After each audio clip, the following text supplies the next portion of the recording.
Hello guys, welcome to the channel. If you're new here, my name is Dan. This channel is obviously Watch Me with Watches, and I hope you enjoy this video today because it's about a Hitori, a Japanese brand. It's quite new. They don't have many watches. I think this is the only one. There's a few colorways which you can pick between, but it's very new. And they wanted me to share this with you. It's available to buy now. If you're interested after this video, there will be a link. Don't go there yet because you haven't watched the video. This video is going to cover everything you need to know. There's been a lot of surprises with this watch, hence the thumbnail. You're going to get surprises now and at the very end. And I really hope you enjoy the video and my take on this interesting new watch. So let's get on with it.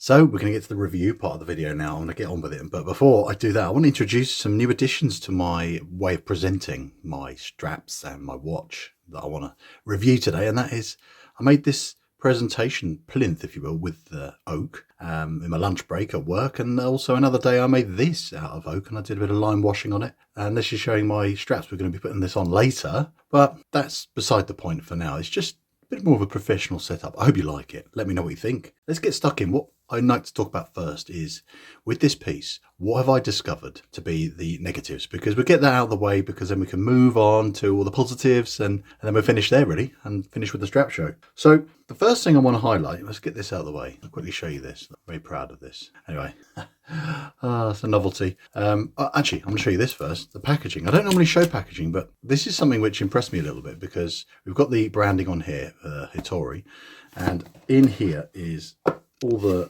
stuff I'm never going to read. The thing I liked is this box.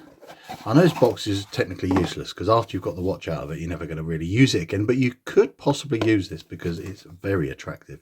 On the inside, this wood effect, and you've got this velvety inside. So I've got the links I took out there. As you can see, I took only 2 out to size this up for me. But I just think it's really smart. Very impressed. Padded, that there, because it's so pretty. Now the watch itself, let's talk about that, because that's the important thing. That's why you're here. You're not here to look at boxes and wooden things. The first negative I would say is the bezel feel is a real problem. It was a little bit stiff when I first got it. It felt muted and almost muffly, if that's a word to describe a bezel action. It didn't have a zingy click to it, and it just felt like it was struggling a bit. So I actually squirted a bit of silicone lubricant in there, you see in this clip, and just let it soak in and turned it a few times, and it made a world of difference. And that is easily available for any of you guys that have a problem with any of your bezels. If you ever have a stiff bezel, slap a bit of lube on it and it loosens it up nicely.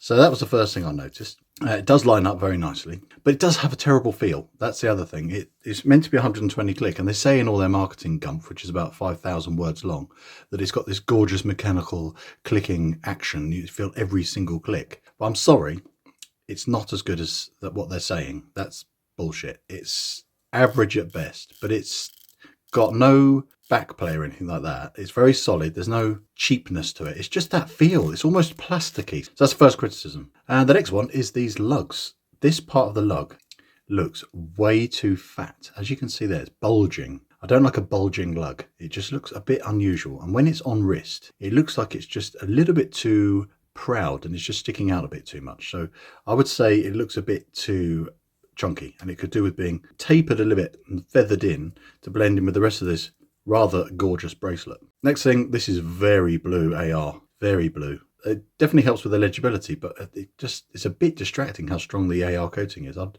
rather it was a clear one. Next criticism which I've discovered is the lume. They again say it's extremely bright and it's extremely good, but again, in practice and doing my in-depth reviewing and research, I've did the lume time lapse and it is pretty poor. Within 10 minutes, it's almost gone. It's illegible. And for a dive watch, I'm expecting 20 minutes for it to be good and legible still, because that's kind of what I'm used to now. It's what we're all used to, isn't it? So it's not very good, the lume. The colour's nice, and I do like the faux patina you've got here, but that may sort of impact the quality of the lume and how long it lasts. I just don't think it's great. And there's one more thing, guys. This movement, when I put it on my time grapher, it was all over the place. It was up and down like a yo-yo, the time, and the graph, it was just scatty. It was just going all over the shop, up and down. I was like, what on earth's this? I knew pretty much straight away what it was. And lucky for me, I had the required tool to fix that problem. This, through just bad luck, was magnetized. It's happened once before to me, and it's something that's easy to fix. And it's so straightforward. All I did was as you can see from this video, I held this on the device, pressed the button, held the button, and slowly raised the watch up about a foot away from the demagnetizer. I put it back on the time grapher. Guess what? It was running sweet as a nut. So that fixed that problem. But it's a bit of a shame that it came with that issue. Negatives as well. There's one more thing I just have to say. I've go to GNOMON website and you check out all the marketing spiel for this watch. And they must employ this brand, Hitori, some real experts to basically discuss this brand and this watch in great detail. It is quite exquisite, the length. It is so in-depth and so detailed and so waffly bullshit. It is just a bit annoying. I love Japanese culture. I love Mount Fuji. I love the busy streets of Tokyo. I love Japanese women. I love samurai swords. There's so much I love about Japan. I love their watches especially, and I love the fact that that is something that they can tap into. But I think they went a little bit overboard, but that's just my opinion, because I'm not used to having so much marketing crap. So that is, for me, is a negative. That's what adds into the whole layering of branding. You've got the packaging, the logo, the styling. It's paying homage to, very much similar to a 62 mass. Many of you are going to say, oh, it's a clone of a 62 mass. There's actually some subtle differences, which I'll go into in a minute, which in fact is what I'm going to talk about next. So now we're going to talk about the positives, because this isn't a bad watch by any means. It's the main thing I really like is this fit and finish. The polishing and the brushing is extremely good. It's Swiss level. It is breathtakingly smooth and crisp, really beautiful. These screw links are so beautifully done. The screws came in and out very easily. It is very nice and easy to size the bracelet. Bracelets have got a gorgeous taper to it, not too much flex, no slack in it at all. Again, this brushing is extremely smooth. Love it. It's really nice. And these end links, they fit really well. Well, actually, that's bullshit myself. It's not. They don't. Sorry. They don't actually fit that well. Look at this bit here. Sticks out a bit there. And like I said earlier, it's a chunky bit there. What I mean to say is there's no wobble in here. They don't have any slack or anything like that. So they fit well, but they actually don't contour perfectly with the case shape. This case is the magic bit. I just think it's gorgeous. It's got this lovely curves to it. Doesn't have those abrupt angular edges like you get on the 62 mass. And you've got these gorgeous drilled lugs. And I just think as a case design, it's really elegant and has this kind of vintage skin diver look to it. And it's quite slim, even though the measurements don't say so. It is actually a slim wearing watch. It's very comfortable. I've worn it at work nearly all week and I've really enjoyed wearing it. It's, yeah, like I said, very comfortable. Sometimes feels a bit top heavy because it is 160 grams in weight, but it's a well balanced watch on the wrist, very much so. And I do like this branding. I do like a bit of Japanese on there. And it just looks really smart. Screw down crown is really good. Really nice machining on this crown.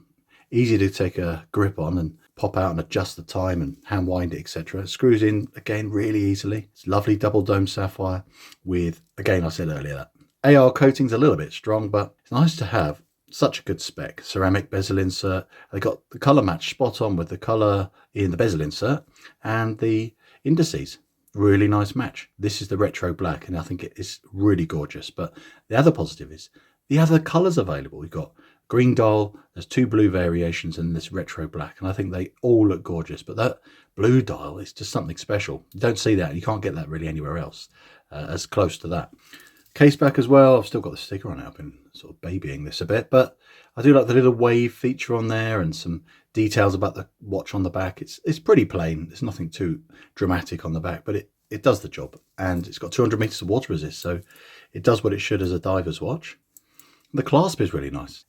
Really comfortable, no snagging or anything like that. Really nicely machined. Again, consistent branding, which is what we like. Again, just so easy to fit. And you've got 3 micro adjusts, which I'm on the second one there. fits nicely. I've only taken 2 links out, so if you've got a really big wrist, you might struggle with this watch to fit you straight away. It's going to reiterate the finishing. It really is a beautifully finished watch. That brushing. I just love this mid-case design. You've got this gorgeous chamfered polished edge, which is so crisply done, running along there. You don't get that on a 62 Max. It's quite sharp edges on that. But this is softened a bit and gorgeous tapering down of these lugs. It really looks smart. I think it's really gorgeous. So, positives done. Now let's check it out on some different straps, because I think because of this colorway, it's a little bit of a strap monster. So let's take a closer look. Just as I was taking the bracelet off, I just wanted to highlight, look how fat these spring bars are. They are enormous. And it was a pig to get this off. So here it is on the Tasty Waffle. I thought it would go with this watch, and I think, yes, it does, because this is the type of strap that goes with this design of watch. But back to the negatives again, because it's got those fat spring bars, which are the fattest I've ever seen. There's a lot of play. Look at that. I mean, 99% of watches that we are going to buy, don't require fat spring bars. And as a seller of straps, I very rarely have anyone that needs or wants or requests blooming fat spring bars. So this, look at that, a bit baggy. Anyway, let's try on something else. So we have good news. This is the old school. This is in the mustard brown. Definitely works with this watch, 100%. This stitching goes with that. The color, oh, perfect. And the good news is the fat spring bars fitted in nicely within the strap, so I could get it to fit. So you don't have any of that bagginess. So happy days. And I'm so happy. I'm going to celebrate and put this on my wrist. Yes, very nice, comfortable. Goes so well with this watch. Ah, perfect selection. And the good news with this padded crafted vintage, this, first of all, it works obviously because it's a vintage style. You get this in, this is grey, you get it in a gorgeous mustard, and there's brown. But the good news is this actually fits. The spring bars are kind of standard with this strap fit in here, and they're not loose. There's no wobble or play. And I just think, again, because it's a retro black vintage looking style watch, this kind of strap works really nicely. Ooh, happy days. There you have it. You've had everything you need to know. It's not the perfect watch by any means. There's lots of pros and cons, and I've covered all that. So, oh yes, there was one more surprise for you. The price, $388 US.